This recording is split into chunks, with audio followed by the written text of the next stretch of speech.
En este video recordaremos los eventos más importantes de la época conocida como Porfiriato, que finalmente llevaron al inicio de la Revolución Mexicana en 1910. Porfirio Díaz fue elegido presidente y asumió su cargo en 1877. Los primeros años de su gobierno fueron de ajustes y buscó la paz. Consiguió aliarse con más personas y fortalecer su poder mediante la conciliación.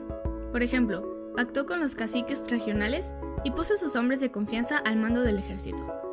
También trató de desarrollar un proyecto, unificar a los liberales y reconciliar al gobierno con la Iglesia y los conservadores. El primer periodo presidencial de Díaz duró hasta 1880. El general Manuel González, quien lo sustituyó en el cargo, era su amigo cercano. Durante su gobierno continuó la reorganización del país. Se construyeron vías férreas, se creó el Banco Nacional de México y además se reabrió el Colegio Militar. También se firmó el Tratado de Límites con Guatemala. Se estableció la primera fábrica de armas en el país y se fortalecieron las relaciones diplomáticas con Estados Unidos y Europa. En 1884, el general Díaz volvió a ocupar la presidencia. Las acciones que emprendió le permitieron fortalecer su poder y mantener la estabilidad. Contó con el apoyo de políticos, militares, inversionistas, terratenientes y clases medias, quienes consideraban que Díaz debía permanecer en el gobierno para mantener el orden y el crecimiento económico del país. Gracias a esto, en los siguientes años, Díaz se reeligió 5 veces seguidas. Su gobierno se convirtió en una dictadura, porque eliminó las libertades políticas, censuró a la prensa, reprimió las protestas sociales, impidió que se llevaran a cabo elecciones libres e impuso a los gobernadores de los estados. Además, las instituciones de justicia y el poder legislativo obedecían sus órdenes.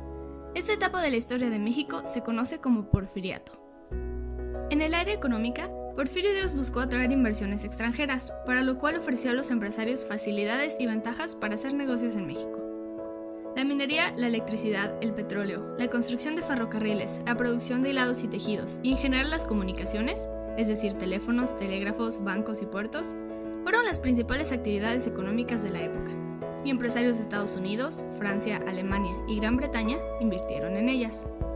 Gracias a las inversiones, tanto extranjeras como nacionales, se reactivó el comercio, se estimuló el crecimiento de las ciudades, se generó empleo y se impulsó la producción agrícola. Todo esto permitió que mejoraran las condiciones de vida de la clase media y los profesionistas.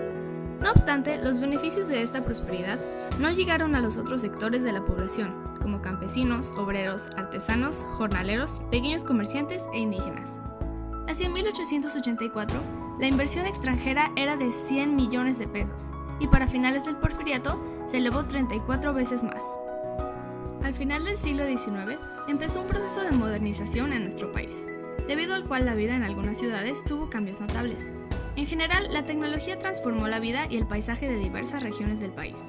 Por ejemplo, se construyeron numerosas vías ferroviarias, lo que ayudó a la integración y el fortalecimiento económico de diferentes zonas del país, pues los viajes en tren resultaron más rápidos, cómodos y seguros. También se introdujeron otros transportes, como el automóvil, el tranvía eléctrico y la bicicleta, que permitieron mejorar el traslado de personas y sustituyeron las carretas y los tranvías tirados por mulas. Las comunicaciones y otros avances tecnológicos modificaron la vida laboral y cotidiana. Con la generación y el uso de la electricidad en las ciudades, se favoreció una actividad nocturna más intensa. Por ejemplo, el cinematógrafo dio nuevos espacios de diversión y esparcimiento a la sociedad. La cámara fotográfica representó un medio para perpetuar escenas cotidianas y personajes de la época, y los teléfonos se volvieron el contacto de los comercios y las casas adineradas que tenían acceso a este medio de comunicación.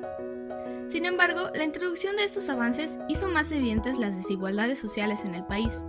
El crecimiento económico y la industrialización implicaron el dominio de unos cuantos. Las ciudades fueron el escenario en donde se podían observar con claridad los enormes contrastes entre la riqueza y la pobreza. Una vez establecidas las reformas liberales, el país continuó con el problema de la propiedad de la tierra. Para ello, el gobierno puso a la venta las tierras comunales y de la iglesia, ofreciéndolas a quienes tuvieran recursos para adquirirlas. Algunos empresarios y hacendados compraron grandes extensiones de tierra y formaron latifundios. Aunque de esta forma lograron aumentar la producción agropecuaria, afectaron a otros sectores de la población, como a las comunidades indígenas y campesinas, y a pequeños rancheros, quienes perdieron sus propiedades y no pudieron competir con los grandes hacendados.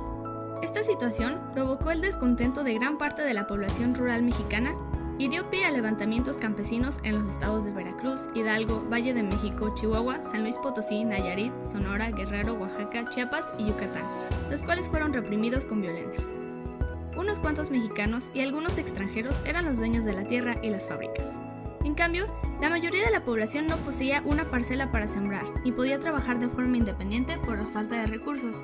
Al no tener otra opción para sobrevivir, trabajaban como obreros en las fábricas o como peones en las haciendas. Tanto en el campo como en las fábricas, la jornada de los obreros y peones era de 12 a 15 horas diarias y recibían un salario que no alcanzaba para cubrir sus necesidades básicas.